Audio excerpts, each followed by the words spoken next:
재료는 여기 보이시는 대로 양파, 대파, 그리고 냉장고에 둔 오래된 보이시죠? 느타리 버섯. 이거는 사실 쌀 때 사놓은 느타리 버섯이라서 좀 모양이 좋지 않아요.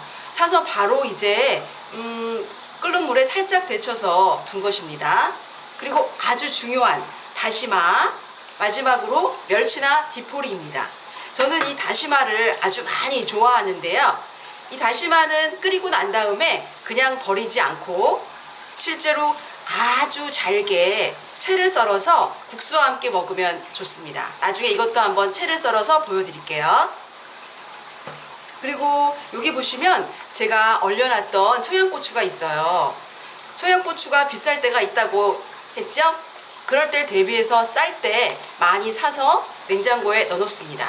잘 꽝꽝 언 거, 여기 보이시죠? 이렇게 둔 상태로 국물을 끓여도 아무 문제가 없습니다. 자, 그리고 제가 여기 앞에 보이시는 것처럼 신문지가 있는데요. 저는 이 파를 지금 거의 한 달 정도 돼가는 것 같아요. 이 파를 잘 보시면은 약간 이렇게 말려져 있는데 이거는 이 신문지에 제가 싸놔서 그렇습니다. 항상 파를 사실 때는 파를 전부 다 절단해서 보관하시지 마시고요.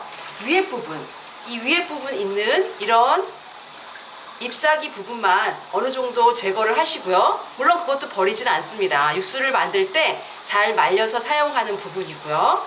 그리고 뿌리도 처음부터 절단하지 마시고 이 상태 그대로 신문지에 그 모양 그대로 해서 돌돌돌 말아두는 겁니다. 이렇게 해서 그냥 두시면 이 상태에서 그냥 냉장고에 넣어 두시면 안 되고요. 이 기다란 봉지에 그대로 다시 넣어서 살짝 위에 부분만 밴드나 아니면 원래 샀던 그 철끈으로 이렇게 동여매 놓으시면 아주 오랫동안 보관이 가능해요. 양파가 보이시죠? 이 양파 부분을 보시면은 이걸 어떻게 까야 될까 아주 간단한 거지만 헷갈리실 수가 있는데요. 간단해요. 자, 위에 부분을 이렇게 도려냅니다. 지금 제가 씻지 않았어요. 씻지 않은 상태에서 도려내고요. 그 다음에 뿌리 부분을 조금 넓게 이렇게 도려냅니다. 그 이유는 이 끝부분은 이미 사용하지 못하기 때문에 좀 넓게 해서 이 부분 전체를 물에 잘 씻어서 여러 번 씻은 다음에 육수로 쓰기 위한 것입니다. 자, 껍질은 그냥 편하신 대로 까세요. 굳이 뭐 살이 많이 빠져나갔다 생각하실 필요가 없는 게 이렇게 나가 있는 이런 부분도 실제로는 전부 다 육수로 사용할 거기 때문에 걱정하시지 마시고 편하신 대로 뭐 칼질을 잘해야 된다? 그러실 필요도 전혀 없습니다. 자, 이렇게 대충 이제 까시면 됩니다. 자, 하나를 깠고요. 제가 오늘은 3개 정도를 까놓도록 하겠습니다. 자, 끝부분, 그 다음에 앞에 부분. 자, 보시면은 이런 부분은 사실 쓰기가 애매해요. 지저분하지 하기도 하고 이런 부분에 먼지가 많기 때문에 이런 부분은 그냥 버리는 겁니다. 자, 버리는 부분은 이쪽에 두겠습니다.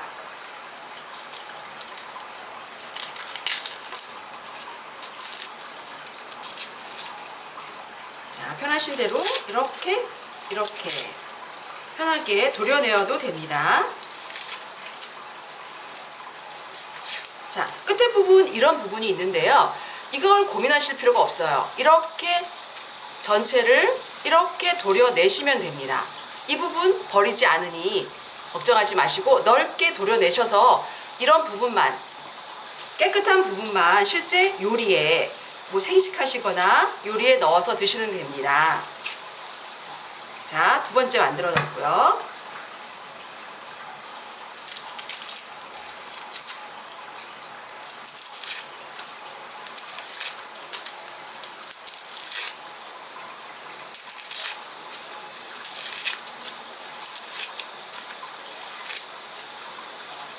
싹 도려내십시오. 이렇게 과감하게. 자, 세 번째도 끝났습니다. 이 모양이 이쁘지 않아요. 그렇지만 이 양파 같은 경우에는 채를 썬다고 할 필요도 없기 때문에 실제로 썰면 늘 같은 모양으로 보이기 때문에 이렇게 모양 없이 썰었다고 해서 걱정하실 필요 없습니다. 자, 그 다음에 제가 지금 홍당무를 보여드릴게요. 제가 잡채를 하려고 사실 이거를 준비를 한 건데요. 지금 보시면 밑동과 윗동이 있습니다. 자, 그러면은 이 부분은 저희가 사용하지 못하잖아요. 음식을 준비할 때 이만큼을 도려내서 이 부분도 마찬가지로 육수를 낼 때 사용하는 겁니다. 보십시오. 굳이 이렇게 어렵게 하실 필요 없이 싹 잘라내고, 여기도 자, 이렇게 싹 잘라내는 겁니다. 자, 그래서 이 상태에서는 일반 채를 썰어서 저희가 맛있게 모양 내게 이 당근을 사용하면 되겠죠. 자, 그리고 지금은 제가 이 무를 깨끗하게 중간만 두었는데요. 실제로 무는 이렇게 앞에 무 잎사귀가 있고 밑에 무뿌리가 있습니다. 저는 그 밑에 무뿌리 부분도 아까 이것과 똑같은 방법으로 아랫부분 제거, 윗부분 제거를 해서 그걸 깨끗하게 씻은 다음에 마찬가지로 육수에 사용한다는 거. 오늘은 제가 위에 부분을 다 쓴 상태에서 육수를 이미 다 끓여서 사용했고요. 중간 부분만 남았습니다. 이런 부분도 사실 보시면은 약간 냉장고 속에 있어서 그런지 살짝 표면이 말랐어요. 이런 부분 음식에 그냥 넣기가 싫으시니까 대부분 이렇게 다 제거를 해서 버리시거든요. 그럴 필요가 없습니다. 이런 부분일수록 잘 씻어서 육수에 넣으면 건조된 상태이기 때문에 더욱더 낫습니다. 버리시지 마시고 활용하시면 됩니다. 제가 지금 잘라 보겠습니다. 자, 이만큼 보이시죠? 이 앞에는 수분이 촉촉히 있고요. 이게 원래 표면이었습니다. 이렇게 표면에는 건조된 상태로 많이 말라져 있죠. 여기는 반짝반짝 물기가 많이 있습니다. 그러면 이 부분을 사용하시면 되는 겁니다. 이 부분을 육수로 사용하시면 됩니다. 그리고 겉면 같은 경우에도 이렇게 도려내시면 됩니다. 이렇게 도려내시고 말라진 부분들을 도려낸 다음에 이 부분을 마찬가지로 육수로 사용하시면 되겠죠. 자, 그리고 끝에 부분도 좀 말라져 있으니까 이 부분도 제가 제거하도록 하겠습니다. 자, 이 부분은 지금 금방 잘라놓은 무처럼 아주 반질반질하고 수분이 촉촉히 있습니다. 이런 것들은 저희가 랩이나 이런 곳에 잘 싸서 다음에 실제 생채 요리를 할 때 쓰면 되겠죠. 자, 그럼 제가 지금 육수에 사용할 부분만 따로 여기다 두고요. 잘 씻어서 다시 또 씻은 것을 보여드리도록 하겠습니다. 다시마 같은 경우에는 이렇게 제가 3장을 준비했는데요. 어느 정도 크기로 맞추셔서 그냥 쓰시면 안 되고 물에 담그셔야 되는데 제가 이따가 이 부분 물에 담궈 놓은 모습 보여드리겠습니다. 다시마는 물에다가 5분 정도 우린 상태에서 그 다음에 집어넣어서 조금 더 끓이시고 중간에 제거하시는 게 낫습니다. 끈적끈적한 부분이 나올 수도 있고요. 다시마를 오래 끓여서 다시마의 맛있는 맛이 그대로 난다? 물론 날 수도 있지만 굳이 그렇게 하시지 않아도 되니까 끓이시고 중간에 꺼내셔서 조금 살짝 말리신 다음에 채를 썰어서 냉장 보관하시면 됩니다. 제가 이것도 이따가 같이 말씀드리겠습니다. 자, 이번에는 마지막으로 이 파를 어떻게 할 건지가 문제이죠. 파 부분도 걱정하지 마십시오. 파 자르실 때 칼을 많이 사용하시는데 칼도 필요 없습니다. 가위로. 자, 뿌리 부분을 싹둑. 자, 이쪽 뿌리 부분을 좀 넓게 싹둑. 또 싹둑. 싹둑. 이렇게 제거를 하시면 됩니다. 자, 그러면은 이 부분은 제거를 했는데 이 위에는 어떻게 하느냐 걱정하시지 마시고 보시면 이렇게 말라서 이렇게 안으로 접어 들어간 이 부분들을 가위로 이렇게 오리시면 됩니다. 자, 이 상태가 만들어졌죠. 이걸 그대로 쓰진 않죠. 자, 보시면 자, 이런 겉잎이 있습니다. 겉잎은 이미 말랐고 흙이라든지 이런 부분들이 많이 묻어 있기 때문에 이런 부분들은 잘 씻어서 육수로 쓰시면 됩니다. 자, 이런 부분도 마찬가지로 제거를 하시죠. 자, 제거하시면 지금 어때요? 시중에서 보이는 깨끗한 실제로 저희가 음식을 할 때 사용하는 그런 깨끗한 파가 되었지요. 이런 파로 요리를 하시면 되고요. 나머지 부분들은 전부 다 육수로 사용하시면 됩니다. 제가 냉장고에 이미 얼려놨던 파, 여기 보면 잎사귀가 있는데요. 잎사귀도 있고 여러 가지가 있는데 이 부분이 저번에 제가 파를 사놨던 그 위에 있는 잎사귀입니다. 여기 보시면 이런 부분들 그대로 보이잖아요. 이런 부분들 그렇게 걱정하시지 마시고 잘 씻은 다음에 햇빛에 살짝 말리신 다음에 이렇게 냉동을 하시면 됩니다. 냉동을 하시면 크게 문제가 되지 않죠. 물론 이 상태를 그대로 쓰지 않고 물에 한번 헹구시죠. 처음에 씻어서 좀 말리시고 그 다음에 쓸 때 한 번 더 헹구어서 그 다음에 사용하면 깨끗하게 육수를 만들 수 있습니다. 그리고 아까 이거는 제가 잘라놨던 무고요. 그 다음에 당근의 윗동입니다. 여기 보시면은 이렇게 말려놨던 것 중에 양파 뿌리 같은 것 부분도 있습니다. 잘 씻어서 두시면 괜찮고요. 한 번 더 씻어서 육수에 집어넣고 그러면 양파 껍질을 재활용할 수 있는 방법이 됩니다. 그리고 여기 보시면 다시마를 제가 물에 금방 담궈놨는데요. 이렇게 찬물, 수돗물에 담가 놓으시면 됩니다.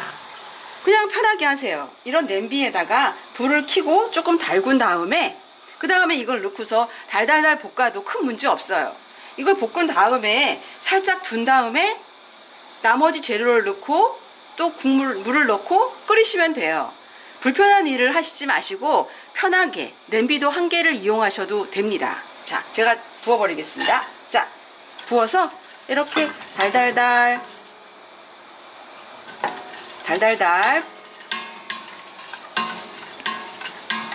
자, 보이시죠?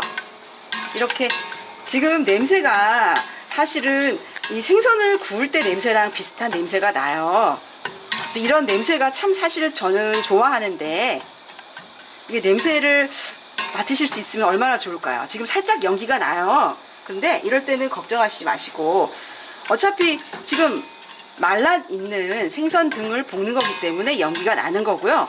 사실 이 연기는 약간의 수증기일 수도 있어요. 자, 이렇게 오래 볶으실 필요 없어요. 이 상태에서 살짝 이렇게 눌린다고 생각하시고 그냥 잠깐 뒀다가 이렇게 눌렀을 때 바삭바삭 이런 소리가 들려요. 이러면 다 사실 건조가 된 거예요.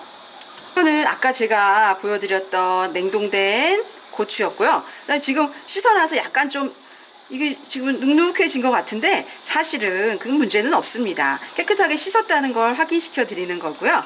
그 다음에 얘네들을 이렇게 살짝 아까 멸치 볶아놓은 곳에다가 지금 살짝 튀겨주는 소리 나죠. 이거는 사실은 멸치가 아까 저희 구워놓은 멸치에다가 집어넣어서 소리가 나는데 큰 문제 없습니다. 그 다음에 여기 보시면은 아까 버섯 있죠. 버섯도 뭐 너무 많다 싶으면 빼시고 적당하다 싶으면 넣어주시면 돼요. 자, 그리고 우리 나머지 맨 마지막에 넣어야 될 부분이 있는데요. 잠시만요. 여기 보시면 제가 담궈놨던 다시마입니다. 다시마가 이렇게 축축하게 젖어 있죠. 이게 다시마 물인데요. 다시마 물을 이렇게 살짝 부어서 붓고 다시마도 같이 이렇게 넣어 주십시오. 크게 뭐 계량하거나 그러실 필요 없어요. 제가 여러 번 해봤지만 이렇게 한다고 해서 국물 맛이 뭐 떨거나 그렇게 되지 않습니다. 여기다가 지금 물이 많지가 않잖아요. 이제 물을 조금 더 부어서 하시면 됩니다. 이렇게 부어서 끓여주시기만 하면 돼요. 자, 보세요. 물. 자, 육수를 페트병에 담아서 보관을 하는 걸 보여드릴게요. 아주 간단하고 지금 보시면 여기 제가 살짝 옮겨놓은 부분이 있는데 여기는 육수를 좀 부어놓은 부분이고요. 이쪽에는 체에다가 나머지 부분들 끓여놨던 부분들을 이렇게 살짝만 보여드릴게요. 이쁜 모양은 아니지만 나중에 끓이신 다음에 이런 모양으로 아마 나올 겁니다.